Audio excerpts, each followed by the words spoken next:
I'm just going to press the forward button and make sure it works. Let's see. Is that it?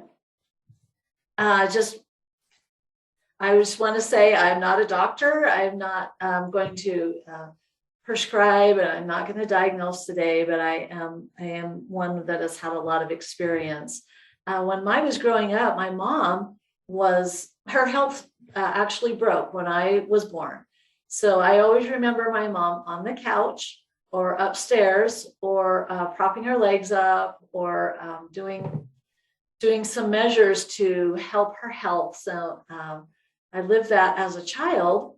And then after I got married, our fourth daughter, Heidi, was born with Down syndrome.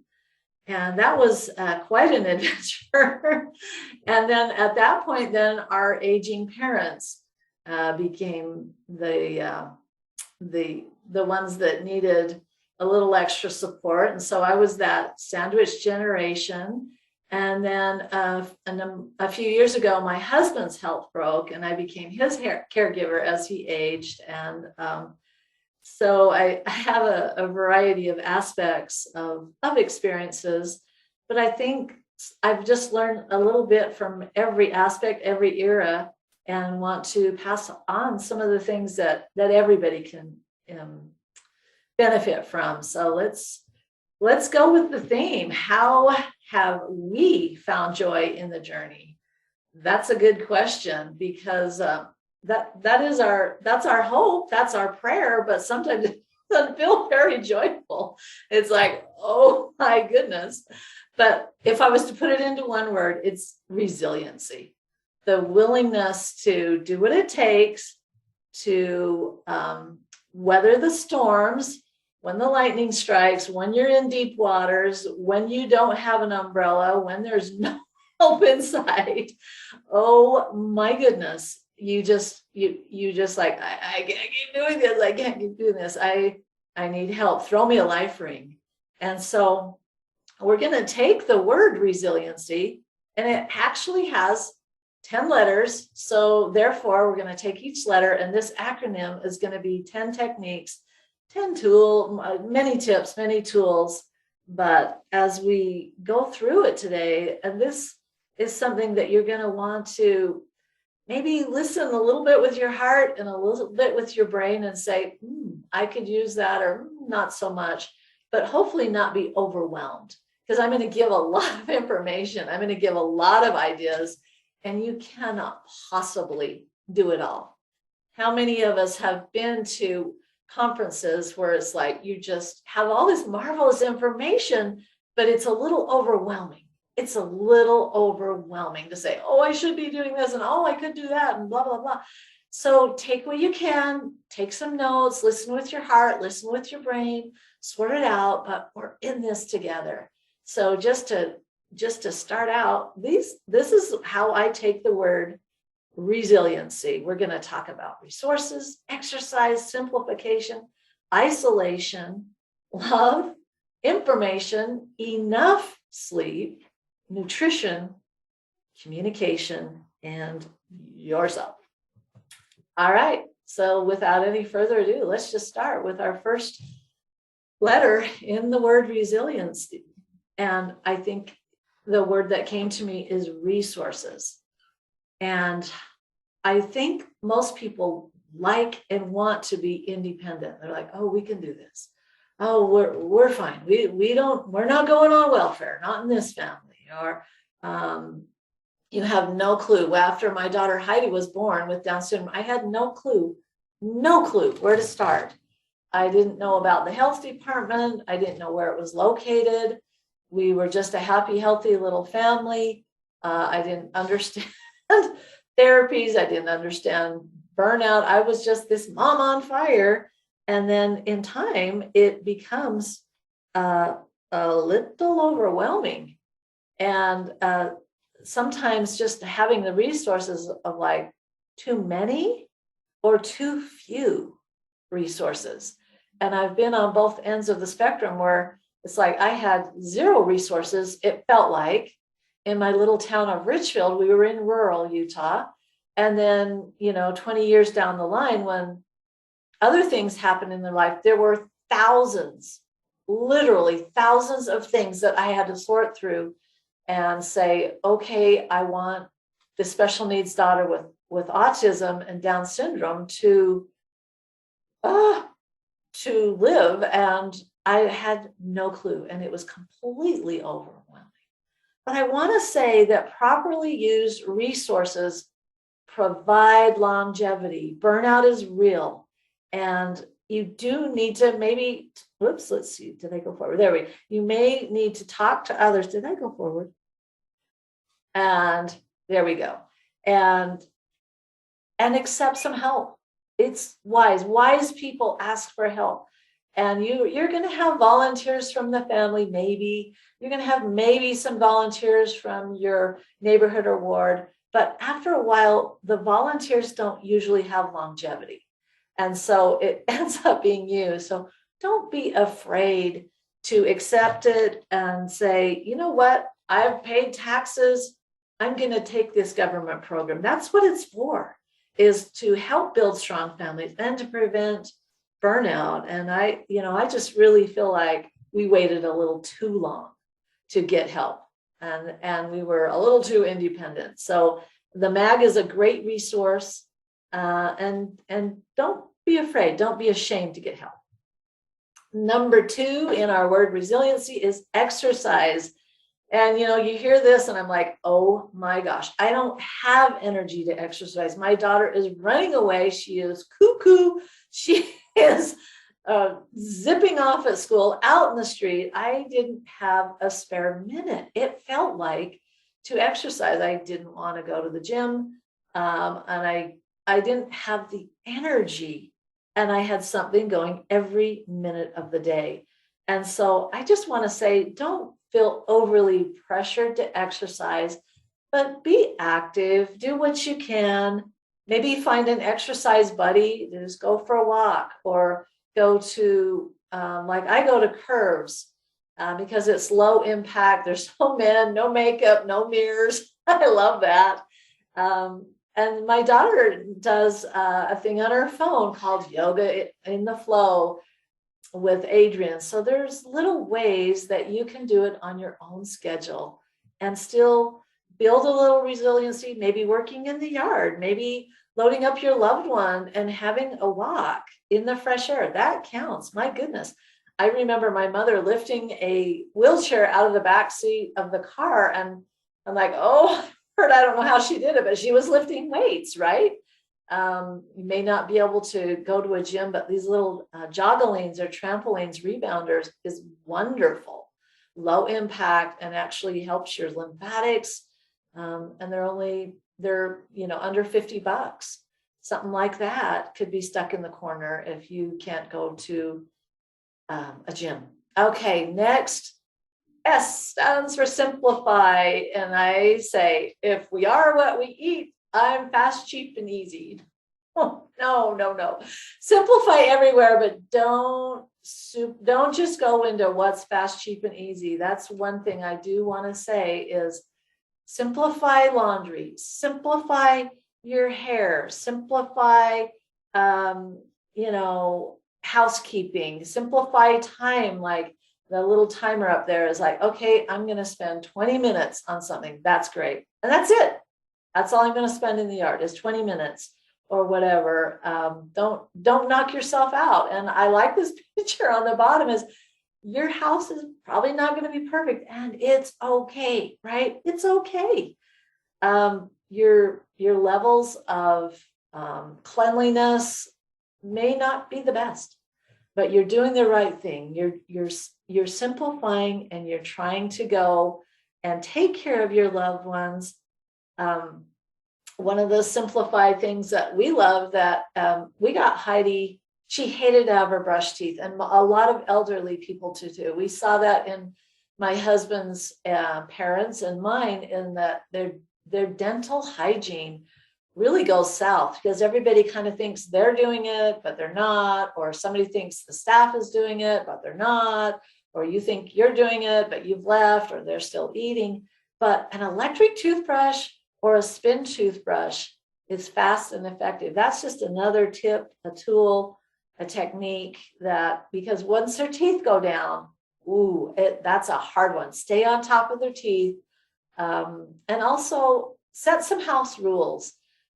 With a family I know that have special needs children that are adults, they have a hard and fast rule: no media after 9 p.m.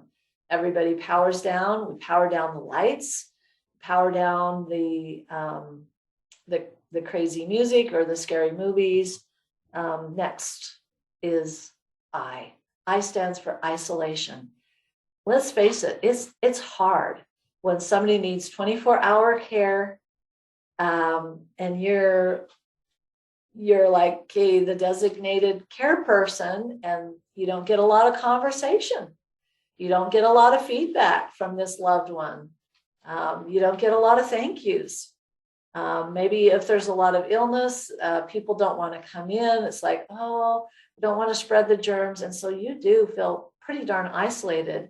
The picture of the boy in the tree is some people on the autism spectrum, they prefer to be alone. They want to be left alone. My daughter was like that. And I am a people person, and I hated the isolation, and she hated the big projects. She hated the programs, the neighborhood things. And so it's a tricky balance. But I would say the telephone is such a wonderful resource, right? Let's say somebody cannot come and visit you or grandma or whoever you're caring for, but you've got your phone. It's a wonderful thing. And then schedule maybe a luncheon, or maybe schedule somebody to come in and visit with grandma. Family parties, family traditions, those are really helpful. Sometimes with the isolation, we're hesitant to let somebody in the house. It's like, well, you mean somebody come in and bathe my loved one, a total stranger? A professional, yes, but it's weird. It's hard to break through that barrier and saying a total stranger is going to come in and maybe change the protective underwear, AKA diapers, of my loved one. You have to really stretch, but you learn to love them. You learn to appreciate it. They've been screened. I also learned that once a week, if I went to church choir, that helped me a lot. I did community theater. I love and adored that. That gave me fire in the belly again to face my hard life. Pets are a great way to not feel like, oh, I'm alone, grandma's alone, grandpa, whatever. They're such good company, but bear in mind, they're a little bit of work. They're a little bit of money, and they do take extra time. So if pets work for you, great. Believe in that, do it. But if it's like ending up being not good for you, you may want to rethink that. We had to simplify our pets down to one cat. Good old Chico was our token pet. And that's what worked for us, because we wanted to stay resilient. And I was burning out. We had fish, we had a horse. My husband fed cattle to raise some money with his cousins, and we had to simplify. Couldn't do all the animals. All right, next on our resiliency word is L. And L stands for love. The little heart-shaped stone was representative of, sadly, Heidi, my wonderful, sweet angel Down syndrome daughter, her heart turned hard against us.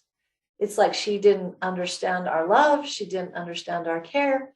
She didn't want to go to school anymore. She didn't want to go to church anymore. She just became really obsessive and repetitive, and didn't say, thank you, didn't say love you. It became hard to lovingly care for someone that doesn't reciprocate it. But you hang in there. And that it's all good. It's all God. It's all growth. but it's tough. I'm a big believer in photographs. And so this photo in the black and white, we planned a day. We had everybody have matching outfits. We bought new dresses for the grandchildren. We hired a photographer. We brought in lights. We did it at our house so Heidi wouldn't have to go into a studio. And I'm like, oh, she's going to do it. She's going to smile for the camera and we're going to have the perfect Pearson portrait. Guess what? She wouldn't. She wouldn't get dressed in the beautiful outfit that I bought her. She wouldn't come out of her bedroom. She's very, very strong. And I couldn't force it. And so we took pictures of the whole family. And we had the photographer digitally put in a little picture of her senior picture in the corner. And I says, wait a minute, girls, let's go upstairs. Let's go in Heidi's room and let's just take a picture because it is what it is. Heidi doesn't love photos. And here we are. And you can see her bent down, hiding her head behind me. And it's okay. It's okay. I didn't want to become enraged. I didn't want to say, I didn't want to cry. And, it's okay. So magnets helped me. Cards, books, some photographs. I just found ways to find love and to find resiliency. And I'm a scrapbooker and I found joy in the journey. And so, sometimes there are disagreements among family as how are we going to care for, Uncle Albert? And you do need to have meetings and people come from a loving place mostly, but there's going to be disagreements on their care and who's going to take care of what. But, maybe have things on recording, write things down. This was the agreement. This is how we all came to it. And then a level of self-acceptance that you're doing the best you can and that you are not striving for perfection, but affection and love. Okay, information. This is not my desk, but there were times where that could have been my desk. You get overloaded with do this, do that, pamphlets, things from the school, things from the doctor. And it's crazy hard when there is just an overload of information. And so I remember one of the best things we ever did was get a filing cabinet. There are books, there are ways. So when you want to find out, well, what do we do? Talk to somebody that's been there. Over on the right, Heidi is getting out of a dental office. And it's like, you have to ask around. Not everybody is comfortable working with a special needs individual. Ask around, get information. Another way to help with information is compile a health history. Make several copies. Save it on your phone if you want, or filing cabinet or a binder. I remember going to do a health history and it's like, well, was there a hysterectomy in 19? I don't know. Or you can't remember things. Your brain is a bit foggy and you start feeling so dysfunctional that you can't even remember some basic things. And so you're like, I'm no good. I can't do this. I'm in dysfunction. So write things down, whether it's even a warning. What if so-and-so finds out that, dad or your hubby can't have something and so-and-so didn't get the reminder on it. The other day I sprayed some old hairspray on my hair and I had a horrendous headache because I had an allergic reaction to the hairspray. Well, what if somebody's using something on grandpa and they didn't know the wording? So write it down, post it. Another thing with information that for me is I was always looking for new information, alternative health measures. Heidi, my family, and not everyone can just do the straight medical route. So we turned to holistic things. We kind of had one foot in the medical world and one foot in the holistic natural world. And that was a great tip and tool. All right. E stands for enough sleep. enough. We all know we need to sleep, but it's pretty tempting when you are going all day long to stay up late and just like, oh, I have all this good time after midnight to 1:30 in the morning. I mean, the caregivers for women are the most sleep deprived. Why is that? They're usually up with the children. They've got hormonal things. They're dealing with their cycle. They're dealing with a husband that snores. Maybe he has jet lag. There are a lot of reasons why women are severely sleep deprived, or they're just so wound up. They're conscientious and they can't unwind. And so, whoops, I don't think I wanted that one. I want this one. And so we found that I would do some regular massage, chiropractic, and cranial sacral therapy helped calm down my central nervous system so that I could sleep. Chiropractic really helped my husband to sleep as he was a full-time caregiver. We're real believers in like essential oils, natural things, even easy things like putting some essential oils on your feet. We would do that for Heidi before she would go to school, or with his elderly dad and mom, we would diffuse it in the air to help them just calm down and sleep a little better. I think cat naps are great. I would sleep in the car while Rod drove. Sunday naps, we definitely are a believer in that. And I think we all know it's best to avoid caffeine, especially in the afternoons, but exciting movies at 10 o'clock at night, no.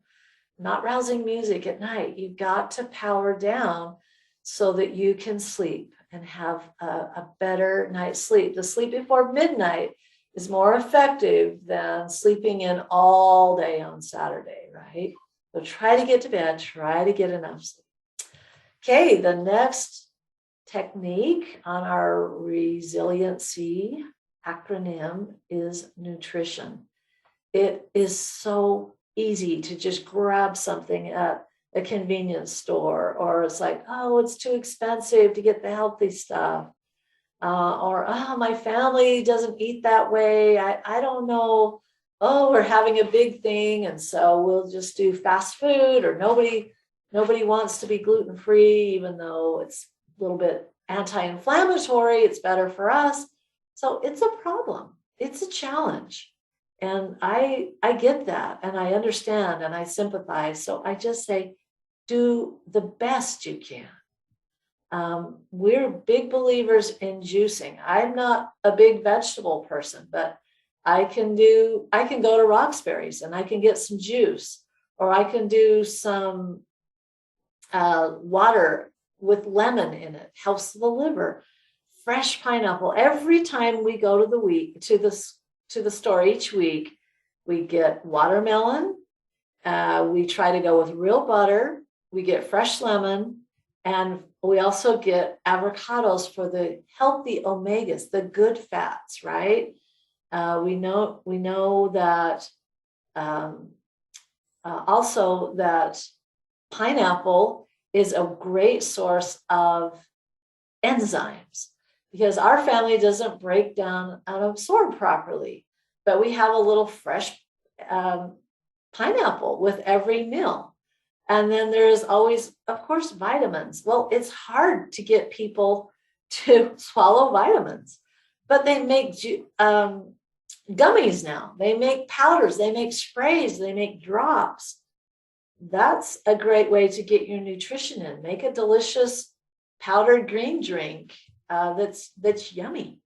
And we just saw a huge impact with our family and our loved ones when we started doing that. Healthy snacks. You may not be able to do 3 big meals, but definitely eat between meals. And I try to do 5 small meals, like, in between the meals, and especially healthy snacks. Do not just grab, the standard junk stuff. adrenals need almonds. There's nuts, there's berries, there's electrolyte drinks that you can pour in your water bottle. The powder, an apple, oranges that are already peeled and just in the sections, have them in a bowl, right? Another thing that we learned, one more thing I want to say, that when I eat out, I look for the menu and I get the healthiest thing on the menu because it's always delicious. And I try to just do the best that I can. And there are some times where I have to pack a little lunch. I have some allergies and I've learned it's just better. And then detoxification. I've also learned that is a tip and a technique that I would say that we all need in America, where there's far too many chemicals in our chemical products, hair care, deodorants, dental, hygiene. Women use perfume. There's stuff in your exhaust. We are inundated by chemicals. So a little bit of consistent detoxification goes a long way to longevity. All right, let's go to the next one, communication. It's a big deal. Some things are just not said in certain families, and some things are like, well, we don't want to tell grandpa that because he'll feel really bad that he can't drive anymore, or it's like, oh, did you get my text? No, I didn't get your text. Or some men tend to turn off and they deal with their problems by tuning it out and tuning on the TV. So the communication, it's a toughie. It's real. And there were times where I just wanted to cry and share. And my husband was like, and I'm like, wow, so what did you feel about that meeting with the school? And he was like, oh, well, it was okay. And then he goes off to work. And I was like, I'm kind of mad. I'm kind of sad. I'm kind of disappointed. I feel like I should have done more. I'm grieving. It's a lot. It's a lot.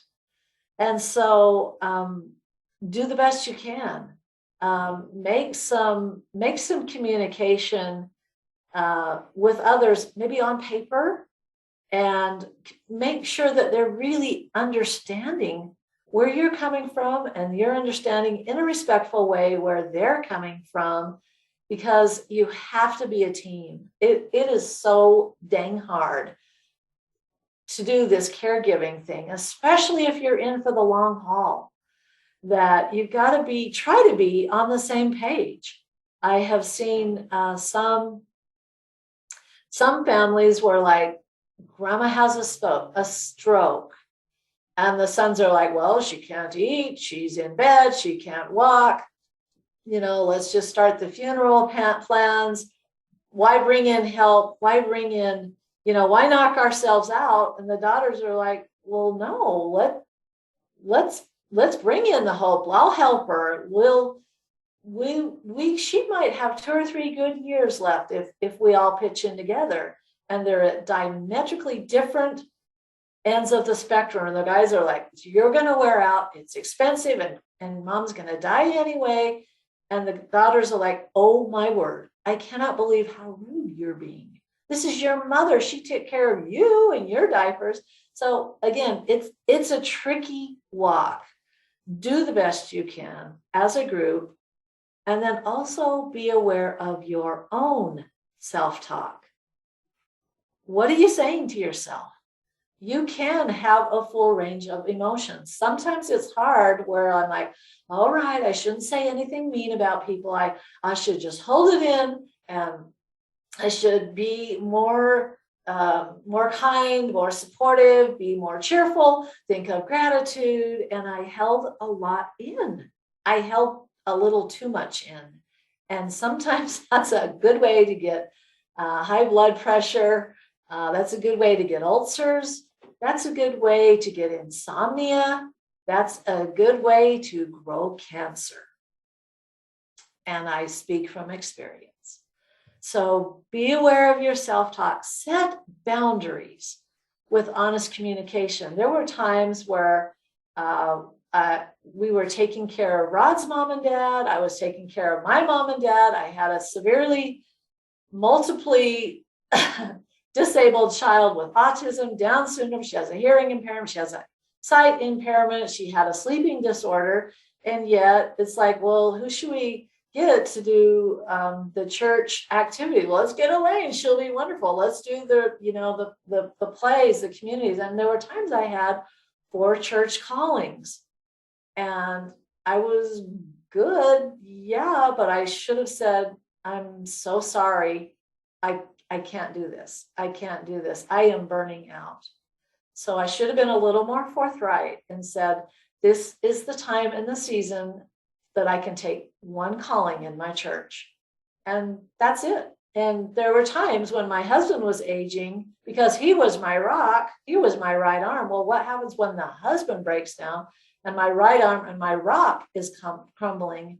And so I remember selling the house, simplifying, moving to a new location, new church, telling my ecclesiastical leader, my bishop, I'm so sorry, I can't give any service. I'm just trying to serve my husband, and I can't do one thing. I can't do one thing. And he says, that is totally fine. How about just being in the choir? And that's it. I'm like, oh, I could do that. I would love that. I would love that. And that's all you can do. So figure it out. Technology is wonderful, but sometimes on this last thing, you need to clarify with emojis and using descriptive words. There have been times where we will try a new protocol and we get an email back from the school as, what did you do? Exclamation point, exclamation point, exclamation point. And I'm like, oh my word, did Heidi have a meltdown? Was she worse than ever? Did she have diarrhea? And they meant it like, wow, what did you do? She's doing awesome. And I didn't realize it because there wasn't a smiley face, or like, oh, she's doing awesome.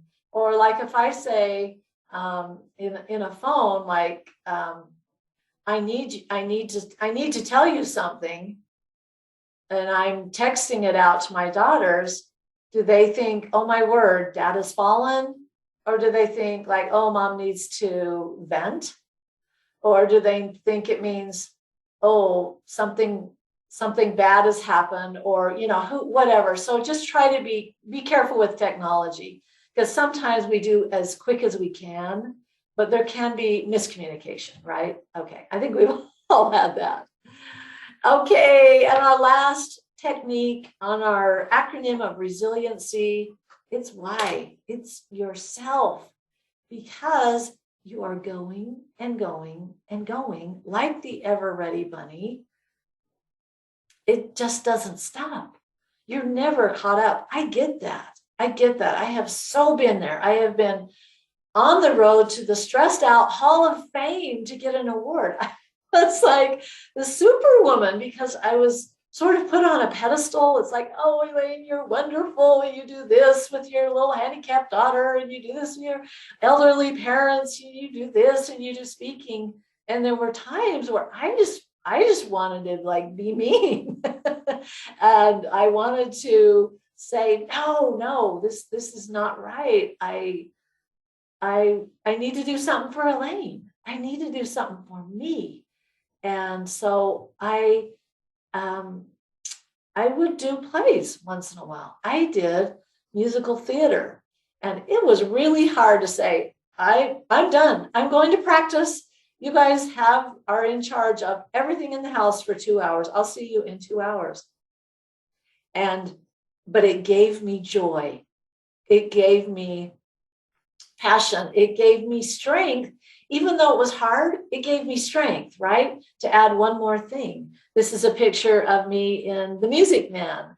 And I was so thrilled to be Marion the librarian and have my daughters being in the River City community. And my little daughter was Amaryllis that played the piano. And so sometimes you want to simplify, but sometimes it's okay to ramp it up. within reason, right? And then another thing that I have found is that I had to do more healthcare. I had to do more adrenal support. I had to do more of the omega-3s. I had to do more water, not just water, but electrolytes in my water, minerals in my water. This little ladybug is one of our favorite symbols, because when Heidi was like 18, no, more like maybe 16, 17, and they're like, we need to start teaching her some job skills. And we couldn't think of one thing. She can't handle money. She doesn't want to be in crowds. She obviously can't drive. She doesn't want to like be a greeter. She's shy. She has the autism. And I'm like, I don't know what we're going to do. But I started a little recycling thing where she would go into businesses that would gather aluminum pop cans, and we would recycle them. And so our slogan was, don't be a litter bug, call Ladybug. And so they would call me up and say, hey, Elayne, I've got some aluminum cans for Heidi.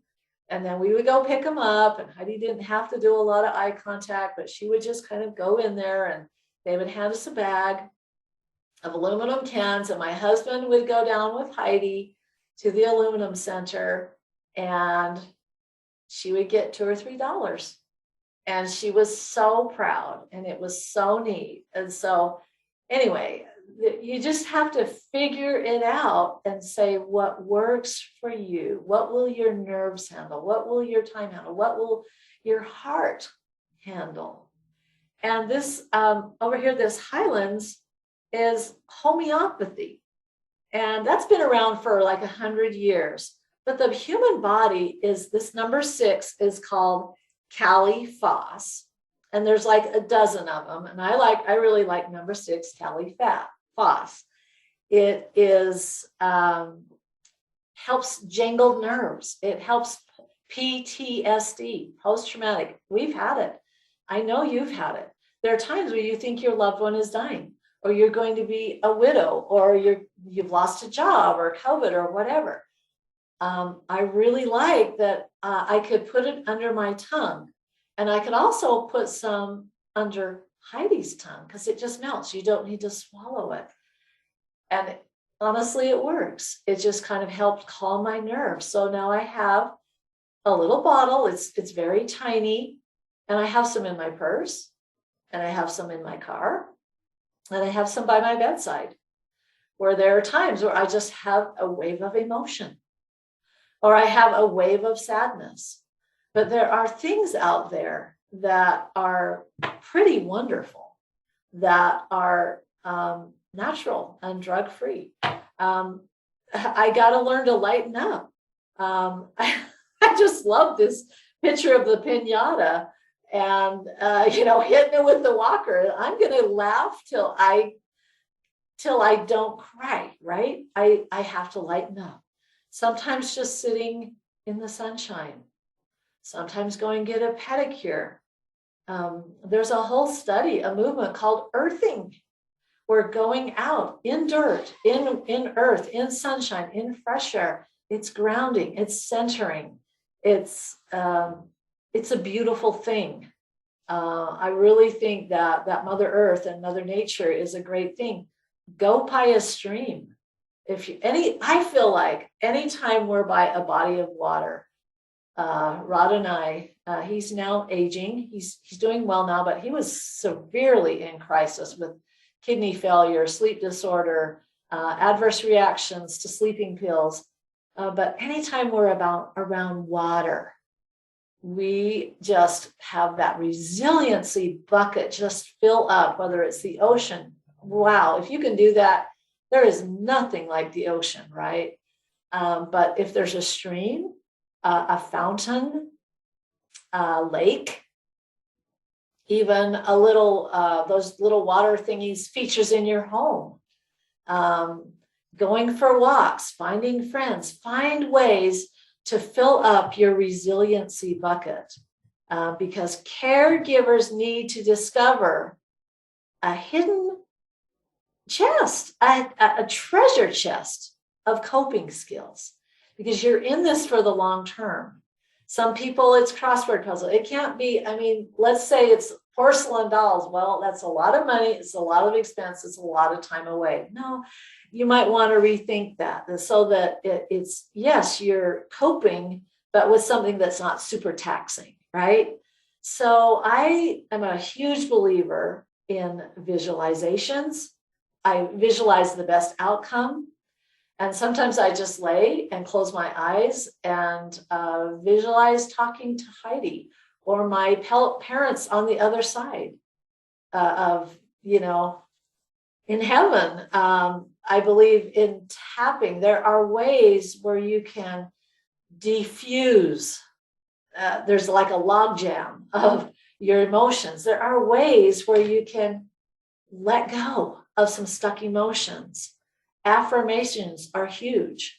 You can put them on your phone. You can post them on a wall, put them in your car every time you're at a stoplight, a red light. Say something that is positive. I can do this, help is on the way. I am supported. This isn't forever, whatever. Some people, it's a hot bath instead of a shower. Some people, I do have a friend. Her name is Mary, and she is my venting buddy. And she says, sometimes, Elayne, when you're really ticked and you've had it with Rod, do not vent to your daughters. Vent to me, call me up and decompress. And I loved that because her husband had went through dementia. Her husband had gotten pretty difficult and even combative at times. So there was nothing that I would say to her that surprised her. And I thought, oh, God bless you, Mary. That was a great tip. What about journaling, writing, a gratitude journal? Great thing. There's also the family heirloom journal. Are you going to write all the junk in it? No. You're going to have a little junk journal. So I have more than one way to write. And I do think that journaling of sorts is a great tip. But I do need to be honest with myself. I do have various limitations. I am not super mom. Caregiver burnout is real. We've heard of sad statistics where the caregiver actually burns out faster than the person that has cancer or whatever. It's very real. So wise people, they ask for help and they get a team around them and they weigh it out. They use common sense, they use their heart, and they weigh it out. And it's different for different people, but we are all in this together. So just to wrap up that great word, resiliency, use resources. Find exercise where you can, simplify where you can. There's ways for isolation, and sometimes you want to be isolated and like, oh, give me a break. But love is always there. Seek different types of information and grab that sleep. Get enough sleep. It's vital. Do not underestimate that one. Do not underestimate nutritional support. Communication. We all have different ways. There's different languages of love. There's different communication. And then yourself. Put yourself on your to-do list, right? Put yourself on your to-do list. We weathered the storms. We had some rough times over the years, but we did it. We found ways to find resiliency. And now my daughters are grown. They're amazing mothers. Rod is doing well. He's aging. This is him about 10 years ago, but we're doing it. We're finding ways to weather the storm. We're finding ways. And this little picture is Heidi. Just last Wednesday was her birthday. And she is a dear little thing. She's doing so well. She's 34 now. And Rod is doing well. He is out of the woods, but I'll still be their caregiver for the rest of my days.